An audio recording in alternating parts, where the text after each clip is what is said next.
G'day, welcome back. This is the next video in my series on World Chess Championship blunders, and now we finally got on to 1984, the first of the matches between Anatoly Karpov and Garry Kasparov.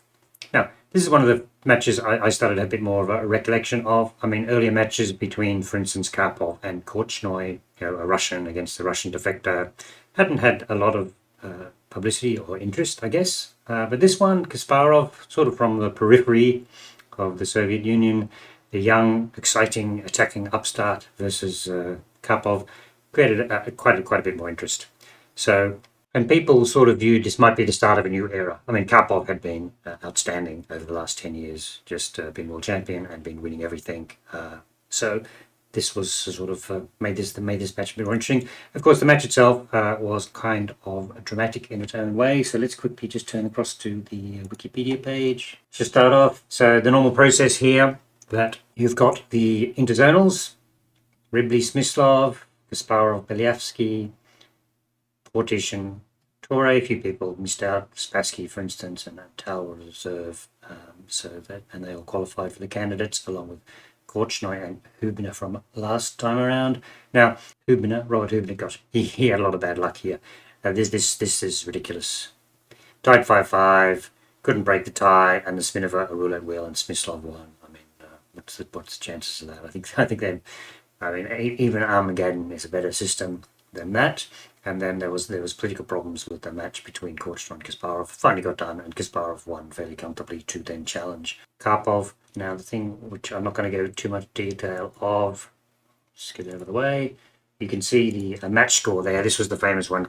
Karpov got 5-0 ahead quite early on, and then there was two very long stretches of draws. I think it's like 40 draws overall in the game.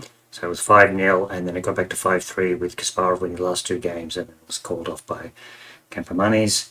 Or a bit suspicious. Obviously, it seems to have been organised by the Russians. They didn't want Karpov to lose, and he looked like he was definitely fading at the end of that amazing long match.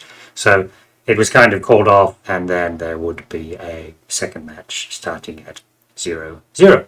So that's the match itself, and then it's a fairly high standard match. The blunders we're going to do here are once again not particularly dramatic, but I think it's worth going through a few of these games. So what we're going to cover is games 2, 9, 16, 41, and 47. Some of them for the context of the game rather than the blunder themselves. So here you can see game number 2 very early on, and you can see from the score there that actually there's a blunder by Kasparov and a blunder by Karpov. It was some oversight both of them. It's quite a complicated position, so it's unfair to really call it a blunder in that sense. Quite a substantial mistake by both of them. So here's the position here. Maybe you should have a look at it. Kasparov white, a typical position for him. Pawn storm threatening the black king, but he hasn't been able to break through, and black is fairly solid there, protecting on the white squares. So let's just go through the moves as they were played. The best line here, by the way, if you look, it actually suggests that white should just trade off queens and then go into a relatively even endgame. But g6 is a mistake. Okay, take it. And then Kasparov obviously had in mind this dramatic rook sacrifice. And there's a couple of ways of recapturing here. But let's say the thing that you don't do is take the rook. I think that's mate in 2. So you are taking the f pawn, and then there are two lines here which are winning for black. Take with the knight, and then maybe the knight comes back. That's the given line. Or you take the bishop with the rook, and both of those you're just comfortably winning. +4, +5 to black. Right, but what happened is Karpov didn't see that. He took it with his rook, and then now the position peters out to a draw because you take it, take back, and you can see the situation there that it's 2 pieces for a rook. It's actually going to be exchange down to a drawn position. Yeah, but if we go back to this position where he took the f pawn back with the rook, if you'd taken it with another way, take with the knight, white's in a lot of trouble. Okay, so this is the first. You can see the dot there.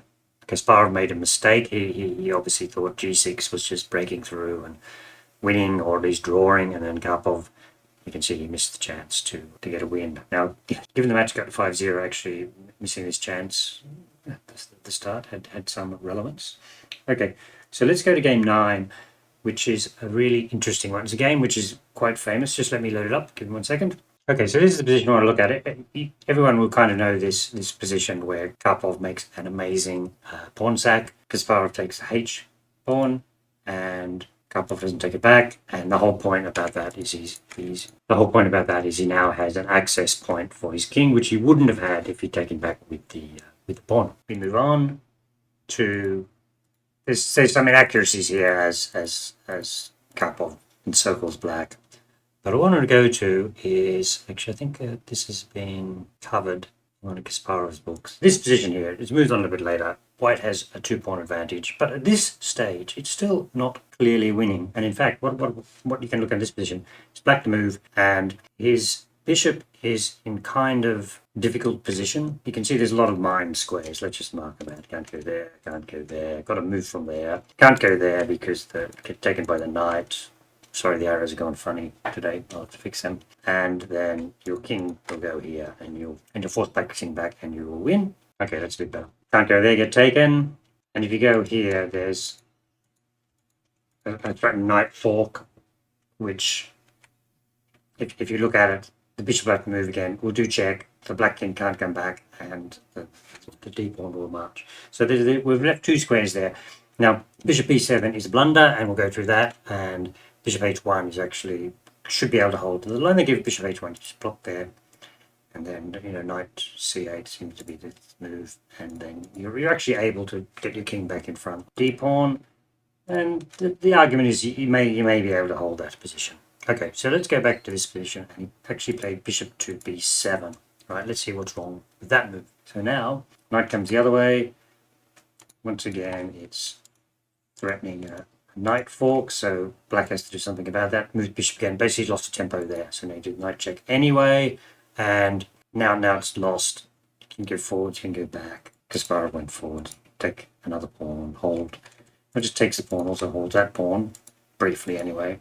And now Kasparov resigned. He'll get the a pawn, but there's 2 pawns, and he will not be able to stop both of them with bishop, and the king will be on the wrong sort of side of the pawns as well. So I wouldn't really call that a blunder per se, but I wanted to show that game because it's got that famous pawn sacrifice by Karpov. Okay, so the next game I'm going to have a look at now is game number 16. So here's the position I want to have a look at. Have a look at the game score. You can see this game is weird. It actually ended a draw, even though you can see that black is kind of, you could argue black is winning, but only after White's next move. So this is another game which, if Kasparov won, the match would have been a lot more difficult for him to get to the 48 games. So he's played king h3 after queen c6 check, and then now the winning line is queen d7 check, and then king has to pop back. Now, okay, so this is the key. Karpov played queen to c6 check, and it was drawn. See if you can come up with a better line. Okay, so the line given almost ends up a piece up. Rook d5. So the knight's got to be held, and knight's got to be held, but you don't want queens off because White will then lose that rook versus knight endgame. So the logical square to go back to is back to queen e3, and then maybe this is the tactic. The tactic is basically opening up the white king with h4. Best not to let pawn check there, and then you have lots of back break problems. So go play h3 effectively. Queen c6. This is just a sample line threatening a vicious discovered check, so maybe get the king out of the way. Now you check and you take. But actually, if you take back with the pawn, then obviously the white king will be totally exposed on the back 2 ranks, so I can't do that. So let's say you take back with the king, and then the king goes queen c7 check, and king goes back, queen e5, and going to force queens off, very exposed white king, and that will be a win because the knight is double attacked, queen's holding it, there's no checks, and that will be the end of the game. So Karpov, I mean, maybe there was some time pressure issues, but he missed what would have been a fairly straightforward win for a player of his amazing standards. Okay, so let's quickly now go on to game 41, which is another very critical game in terms of the outcome of the match. Okay, so this is not really a blunder per se, but it's in one of Kasparov's books where he calls this a historic mistake by Karpov. If he'd won this game, he would have won, and that would have been that. just this little bobble here, early move 30s, just had rook takes b4, and then, I say, this is difficult to call it a blunder. Karpov just played rook takes d1, and then this speeded out to a draw. Not much to be done here. Yeah. Just quickly go through that. Don't bother. However, what Karpov missed, or what Kasparov thought Karpov missed, was back in this position, rather than take d4, push to a6 instead. You can see on the eval bar, this actually looks like it's borderline winning for white. Typical continuation, obviously you've got to save the bishop. And the issue is that with the threats on the back rank and so on, that black couldn't hold on to his extra piece, and now you have a position with an advanced a-pawn as the advantage, and yeah, the computer thinks this is a win, but actually this is not not an easy win anyway. But that was Kasparov's view that this match would win over if Karpov had done that on played a6. So I don't know if you want to consider that a blunder, but that was that game. And then the final one we're going to look at is game 47. So this is in the last couple of games now where it's sort of coming to an end, everybody's tired, and that was one of the justifications for calling the game off. Just let me bring up game 47. So here are a few moves. You see the scoreline here, that basically Karpov was drawing and then he just gradually drifted and got worse and worse and lost. And I've just highlighted this position here where he actually should play rook a1 at some point here and got the king out of the way. And for instance, a typical continuation, rook to a1, knight back, just sort of trying to fortify the position on the queen side, and that's supposedly, he's still a bit of a disadvantage, but only -1, right? However, this move he played, e4, just looks wrong because it's giving up the d4 square, and then now, of course, Kasparov plays d4, and now dead lost, and should have moved the rook again, but now this pawn just storms through a check. A check there. Finally, he's taken a piece, and the pawn's going to promote. It's just a terrible position. So I thought that was quite unusual. The fact that Karpov chose to weaken his position so much by playing e4. Okay, that's fine. So that is the game 47, game 48. Karpov also lost, and then I said the match got called off, and then we're back for a rematch in the next year. Hope you enjoyed that, and thank you very much for watching.